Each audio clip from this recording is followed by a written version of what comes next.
Dünya duysun bu sesi, bu ses Türk'ün sesidir. Dedem Korkut öydü Oğuz Han'ın sesidir. Dünya duysun bu sesi, bu ses Türk'ün sesidir. Dedem Korkut öydü Oğuz Han'ın sesidir.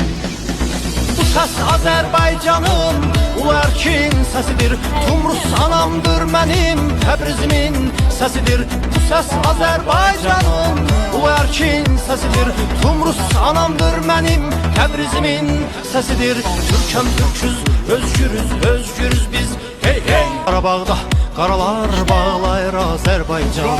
Qarabağda qan var qan ağlayır Azerbaycan. Qarabağda qaralar bağlayır Azerbaycan. Bu ses Türk düşünceli insanların sesidir. Zulümlərə maruz qalan susuzların sesidir. Bu ses Türk düşünceli insanların sesidir. Zulümlərə maruz qalan susuzların sesidir. Türk'üm Türk'üz, özgürüz, özgürüz biz. Hey hey, Türk'üm Türk'üz,